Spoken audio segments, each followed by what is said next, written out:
பிரியமான என் சகோதர சகோதரிகளே, யோவான் எழுதிய செய்தி 17வது அதிகாரம் ரொம்ப ரொம்ப ஸ்பெஷல். ஏன் ரொம்ப ஸ்பெஷல் அப்படின்னு சொன்னால், பழைய ஏற்பாடு வாசித்தவங்களுக்கு தெரியும். தெரியலன்னா இப்போ நான் சொல்கிறேன், நீங்கள் வீட்டுக்கு போய் கூட அந்த பகுதிகளை கொஞ்சம் எடுத்து படித்து பாருங்கள். என்ன அப்படின்னாக்க, வருடத்துக்கு ஒரு முறை யூதர்களிடையே இருந்த தலைமை குரு வருடத்துக்கு ஒரு முறை என்ன பண்ணுவார்னா, ஒரு ஆட்டுக்குட்டியை வெட்டி அந்த ஆட்டுக்குட்டியின் ரத்தத்தை ஒரு கிண்ணத்தில் சுமந்து கொண்டு பரிசுத்த தூயகத்துக்குள் நுழைவார். எருசலேம் தேவாலயத்தில் உங்களுக்கு தெரியும், நடுப்புறத்தில் இருக்கிறது தூயகம், த ஹோலி ஆஃப் ஹோலிஸ். அங்கேதான் உடன்படிக்கை பேழை வைக்கப்பட்டிருந்தது. அதில் வருடத்துக்கு ஒரு முறை மட்டும் தலைமை குரு நுழைந்து அந்த கிண்ணத்தில் இருந்த ரத்தத்தை எடுத்து கொஞ்சம் எடுத்து அந்த உடன்படிக்கை பேழையின் மீது தெளிப்பார். இது எதிர் நினைவாக இருக்குது அப்படின்னு சொன்னால், இஸ்ரேல் மக்கள் எகிப்திலிருந்து வெளியே கொண்டு வரப்படும் பொழுது எப்படி அவர்களுடைய வீட்டு கதவுக்கு மேலே ரத்தத்தை தடவி இருந்த அந்த சம்மார தூதன் என்று சொல்கிறோமே, அந்த கொல்ல வந்த ஆவி அவர்களை கடந்து போனது போல, இந்த ஆட்டுக்குட்டியின் ரத்தம் இந்த உடன்படிக்கை பேழையின் மீது தெளிக்கப்படும் பொழுது இஸ்ரேல் ஜனங்களுடைய பாவங்கள் மன்னிக்கப்படுகின்றன என்கிற நம்பிக்கை அவர்களுக்கு உண்டு. அப்போ இந்த ரத்தத்தை தெளிக்கிறதுக்கு தலைமை குரு எருசலேம் தேவாலயத்தில் அந்த தூயகத்துக்குள் நுழையிறதுக்கு முன்னாடி வெளியில் நின்று ஒரு நீண்ட ஜபத்தை சொல்லுவார்.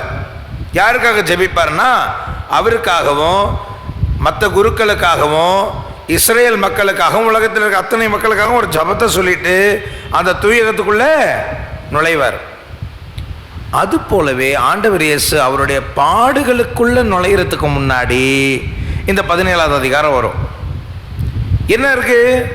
ஆண்டவர் தன்னுடைய சீடர்களுக்காக ஜெபித்தார். நீங்க புரிஞ்சுக்கணும், கர்த்தர் கற்பித்த ஜெபம் நம்ம எதை சொல்றோம்? விண்ணுலகில் இருக்கிற தந்தையை சொல்றோம். அதை ஆண்டவரா விரும்பி சொல்ல ஜெபம் இல்லை, சீடர்கள் கேட்குறாங்க. என்ன கேட்குறாங்க? எல்லாருக்கும் ஜெபம் சொல்லி கொடுக்குறாங்க, எங்களுக்கு நீங்க ஜெபமே சொல்லி கொடுக்க மாட்டேங்கிறீங்களே.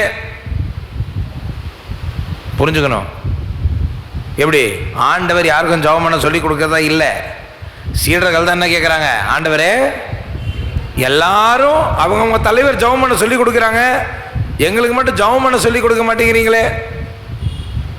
நீங்கள் இதை நோட்டீஸ் பண்ணீங்களா? இயேசு தான் சீடர்களுக்கு விசுவாசிக்க தான் சொல்லி கொடுக்குறாரு, தவிர ஜெபிக்க சொல்லி கொடுக்கல. இவங்களாம் வாண்டடாக போய் நாங்களும் ஜெபம் பண்ண சொல்லி கொடுங்கன்னு கேட்கும் போது தான் பரலோகத்திற்கு பிதாவே விண்ணகத்திற்கு தந்தையை சொல்லி கொடுக்குறாரு, தவிர அவராக சொல்லி கொடுக்கல. அவர் சொல்லி கொடுத்ததில் எதை சொல்லி கொடுக்குறாரு? விசுவசிக்கிறது அப்படின்றத நிறைய சொல்லி கொடுக்குறாரு ஆண்டவர். அப்போ ஆண்டவர் செஞ்ச ஜபம் ஒன்று இருக்கு இல்லையா? இயேசு என்ன ஜபம் பண்ணார்னா, அதுதான் இந்த 17வது அதிகாரத்தில் இருக்கு. அவர் செஞ்ச ஜபம் யாருக்காக? அவருடைய சீடர்களுக்காக ஜபிக்கிறாரு. இந்த ஜபத்தில் நிறைய அம்சங்கள் இருந்தாலும் ஒரு 3 விஷயங்கள் மட்டும் நம்மளுடைய கருத்துக்காக நம்ம புரிஞ்சுக்கிறதுக்காக நம்ம எடுத்துக்கணும்னு ஆசைப்படுறேன். முதலாவது, இந்த ஜபத்தில் ஆண்டவர் என்ன சொல்றாருன்னா, நான் இந்த உலகத்தை சார்ந்தவனாய் இல்லாதது போல் என் சீடர்களும் இந்த உலகத்தை சார்ந்தவர்கள் அல்ல. இதை தயவு செய்து கிறிஸ்தவர்கள் நாம் புரிந்து கொள்ள வேண்டும். இந்த உலகத்தில் இருக்கிறோமே தவிர நாம் இந்த உலகத்தை சார்ந்தவர்கள் அல்ல. இந்த உலகத்தினுடைய நீதி நம்ம வாழ்க்கையில் செயல்படுறது இல்லை. இந்த உலகத்தில் இருக்கிற மக்களை போல நீங்களும் நானும் வாழ அழைக்கப்பட்டவர்கள் இல்லை. ஏன் ஆண்டவர் இப்படி சொல்றாருன்னா, இது எங்க இருக்குன்னா, யோவான் எழுதின செய்தி 17வது அதிகாரம் 16வது வசனத்தில் இந்த வசனம் இருக்கு. நான் இந்த உலகத்தை சார்ந்தவனாய் இல்லாதது போல என் சீடர்களும் இந்த உலகத்தை சார்ந்தவர்கள் அல்ல. ஏன் ஆண்டவர் இப்படி சொல்றாரு? 1 யோவான் 2:16 வாசிக்கிறோம். யோவான் எழுதிய முதல் திருமுகம் 2வது அதிகாரம் 16வது வசனத்தில் என்ன வாசிக்கிறோம்? உலகு சார்ந்தவையான உடலாசை, இச்சை நிறைந்த பார்வை, செல்வ செருக்கு ஆகிய அனைத்தும் தந்தையிடமிருந்து வருவன அல்ல. எங்கேருந்து வருது? உலகினின்றே வருகின்றன. இப்ப இயேசு என்ன சொல்றாரு? ஐயா, நான் இந்த உலகத்தை சார்ந்தவன் இல்லைன்றாரு. அப்படின்னு என்ன அர்த்தம்? எனக்கு இந்த 3 இல்லை. என்ன இல்லை? உடலாசை இல்லை, இச்சை நிறைந்த பார்வை இல்லை, செல்வ செருக்கு இல்லை. செல்வ செருக்குன்னு என்ன? பணத்திமிரு. எனக்கு உடலாசை இல்லை, இச்சையின் அசிங்கமான பார்வை இல்லை, எனக்கு பணத்திமிரும் இல்லை. ஆண்டு பாருங்க, நல்ல தெளிவா போட்டிருக்காங்க. இவை மூன்றும் தந்தையிடமிருந்து வருவன அல்ல. அவன் மனுஷன் பிறக்கும் பொழுது, மனிதனை உருவாக்கும் பொழுது இந்த மூன்று ஆசைகளையும் தந்தை கடவுள் மனுஷனுக்குள்ள வைக்கல. அப்போ இன்னைக்கு நமக்கு இந்த மூணு உடல் ஆசை இருக்குது, இச்சை நிறைந்த பார்வை இருக்குது, திமிர் இருக்குது, நிறைய பண திமிர், சொத்து திமிரெலாம் இருக்குது. அதெல்லாம் எங்கே வந்துச்சுன்னா பைபிள் சொல்லுது உலகின்றே வருகின்றன. இந்த உலகத்தை பார்த்து பார்த்து நம்ம என்ன பண்ணிக்கிட்டோம், இந்த மூணு விஷயம் கற்றுக்கிட்டோம். அப்போ ஆண்டவர் சொல்லி எனக்கு இந்த மூணு இல்லை, நீங்கள் சீடனாக இருந்தனா உனக்கும் இந்த மூணு இல்லை. உடல் ஆசை ஒரு கிறிஸ்தவனுக்கு இருக்கக்கூடாது, இச்சை நிறைந்த பார்வை ஒரு கிறிஸ்தவனுக்குள்ளே இருக்கக்கூடாது, பணத்திமிரு ஒரு கிறிஸ்தவனுக்கு இருக்க கூடாது. பணத்திமிரு இருக்கக்கூடாதுன்னு சொல்கிற நேரத்தில் உடனே என்ன சொல்லுவாங்க, அதனால தான் ஆண்டவர் கிறிஸ்தவர்கள் ஏழையாக இருக்கணும். அப்படிலாம் இல்லை. பைபிள் தெளிவாக சொல்லுது, நீங்கள் செல்வந்தராக இருக்கும்படி அவர் ஏழையானார்னு போட்டிருக்கு. எதுக்கு? இயேசு ஏன் ஏழையா, ஏழை குடும்பத்தில் பிறந்தாரு. நீங்களும் நானும் செல்வந்தனாக இருக்கணும், ஆசீர்வதிக்கப்பட்டவங்களா இருக்கணும் தான் அவர் ஏழ்மையில் பிறந்தாரு. நீங்களும் நானும் நல்ல வீட்டில் பிறக்கணுன்றது தான் அவர் போய் ஒரு மாட்டு தொழுவத்தில் பிறந்தாரு. பைபிள் அப்படிதான் சொல்லுது. அப்ப கிறிஸ்தவர்கள் பணம் இல்லாதவர்களாக ஏழைகளாக இருக்கணும்னு திருச்சபை சொல்ல, பைபிள் சொல்ல. பைபிள் என்ன சொல்லுது, கிறிஸ்தவர்கள் செல்வந்தராக இருக்கணும், ஆசீர்வதிக்கப்பட்டவங்களா இருக்கணும். ஆனா அவங்களுக்கு என்ன இருக்கக்கூடாது, பண திமிரு இருக்கக்கூடாது, அந்த பணத்தினால் வர்ற பெருமை இருக்கக்கூடாது. இந்த பணம் என்னது அப்படின்ற ஒரு பெருமை இருக்குல்ல, அது இருக்கக்கூடாது. என்ன இருக்கணும், இதெல்லாம் ஆண்டவர் எனக்கு கொடுத்த கொடை அப்படின்ற எண்ணம் இருக்கணும். அப்ப இது வரணும்னா என்ன பண்ணணும்? அப்ப முதல்ல புரிஞ்சுக்கணும், இயேசு சொல்றாரு இந்த உலக ஆசைகள் எனக்கு இல்லை, அது போல என்னுடைய சீடர்களுக்கு இந்த மூன்று ஆசைகள் இல்லை, உலக சார்ந்தவங்க இல்லை. அடுத்த ஆண்டவர் சொல்றாரு, நான் இந்த உலகை சார்ந்தவனை இல்லாதது போல் என் சீடர்களும் இந்த உலகை சார்ந்தவர்கள் அல்ல, உண்மையினால் இவர்களை உமக்கு அர்ப்பணமாக்கி அருளும், உமது வார்த்தையே உண்மை. இப்போ என்ன அர்த்தம் பாருங்க. இப்போ ஆண்டவர் சொல்றாரு, என்னுடைய சீடர்கள் இந்த மூணு உலகத்தை சார்ந்த விஷயங்கள் இருக்கக்கூடாது. ஆனால் எப்படி இந்த உலகத்திலேருந்து இவங்களை பிரிக்கிறது? ரொம்ப அழகா சொல்றாரு, உலகத்திலேருந்து எடுத்துருங்கன்னு நான் ஜெபிக்கல, இந்த உலகத்தில் இருக்கும் போதே இவங்களை காப்பாத்துங்கன்னு ஜெபிக்கிறேன். எப்படி காப்பாத்துறது? உண்மையினால் இவர்களை உமக்கு அர்ப்பணமாக்கி அருளும், உமது வார்த்தையே உண்மை. அப்படின்னு என்ன அர்த்தம்? இந்த மூணு ஆசைகள், உடல் ஆசை, இச்சை நிறைந்த பார்வை, செல்வ செருக்கு, இது மூணு நம்மக்கிட்ட இருக்கக்கூடாதுன்னா இறை வார்த்தையினால நம்ம காப்பாற்றப்படணும். இந்த மூன்று ஆசைகள் ஒரு மனுஷனுக்கு எப்போ போகும்னா, மனசுக்குள்ளே இறை வார்த்தை நிரம்பி இருக்குது அப்படின்னு சொன்னால் இந்த மூன்று ஆசைகள் அவனை விட்டு வெளில போகும். பைபிள் படிக்காதவனுக்கு இந்த மூன்று ஆசைகள் அவனை விட்டு வெளில போகவே போகாது. சிம்பிள்.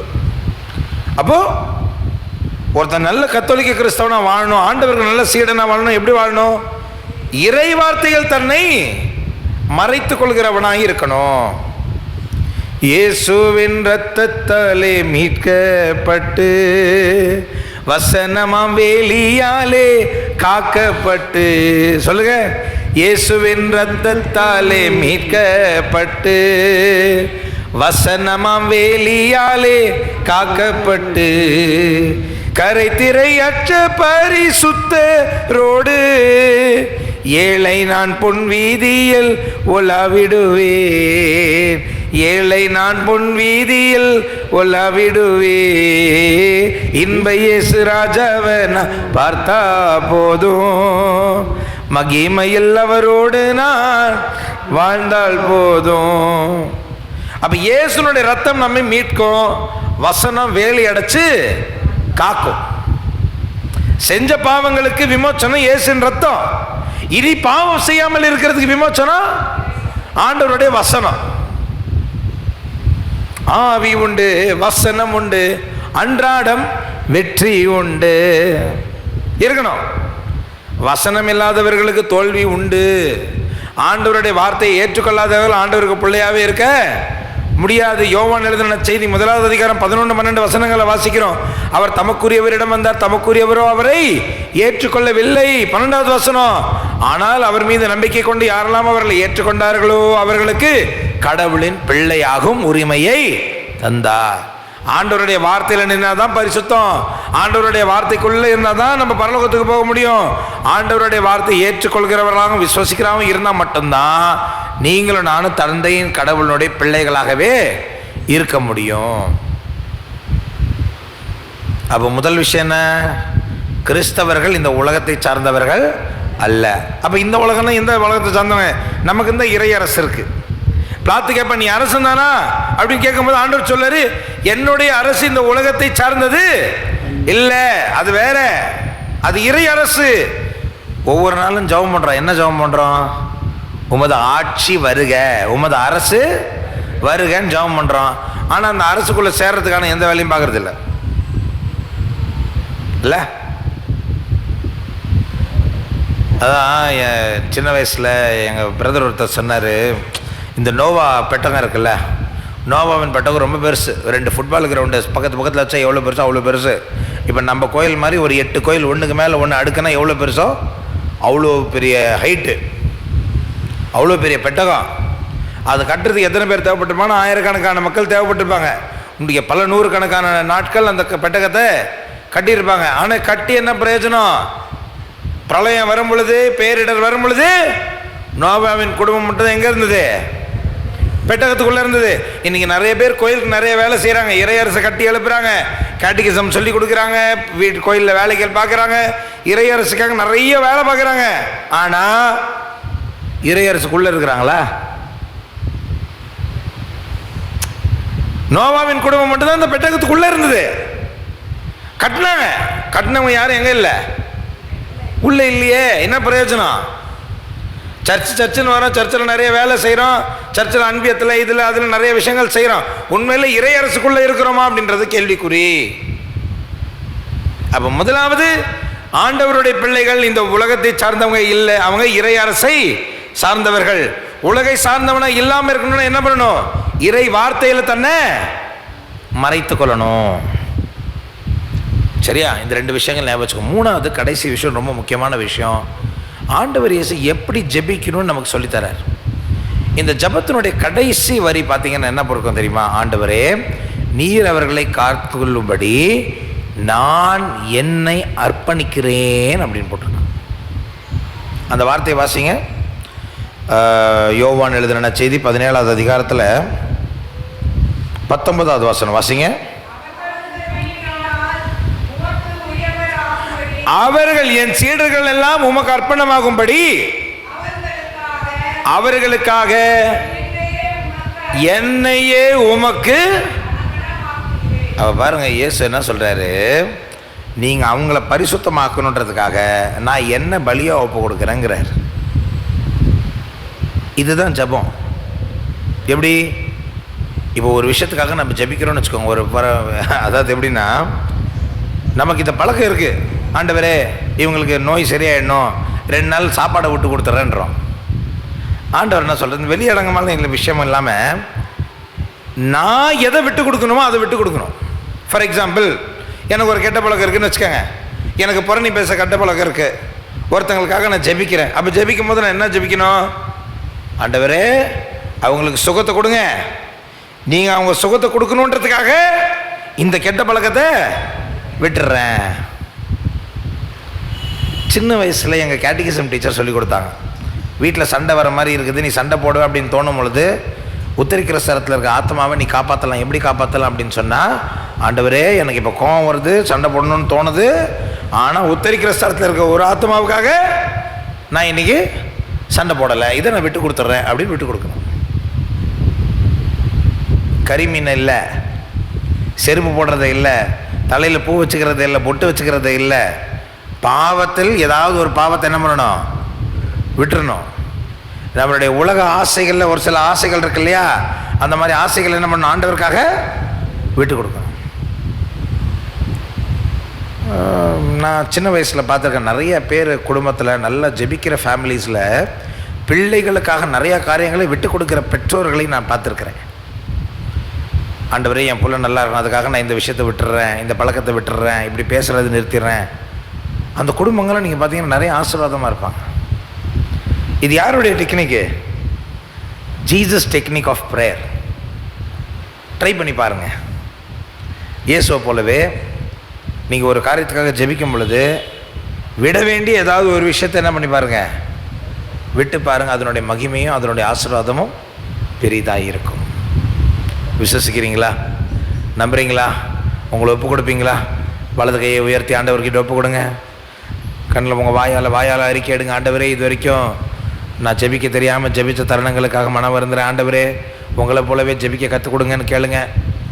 ஆண்டவரே, இந்த பூமியில் வாழ மட்டும் நான் உங்களை போலவே இந்த உலகை சார்ந்தவனாக இல்லாமல் இறை அரசை சார்ந்தவனாக இருக்கணும்னு ஜெபிங்க.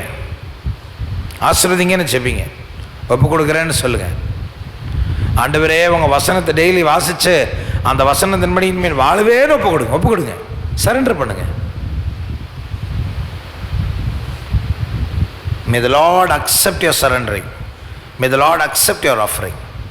அப்பரச காணிக்கைகளோடு நம்மளுடைய இந்த வேண்டுதல்களை ஆண்டவருக்கு ஒப்பு கொடுத்து இறை ஆசீர்வாதத்தை பெற்றுக்கொள்வோமாக. ஆமென்.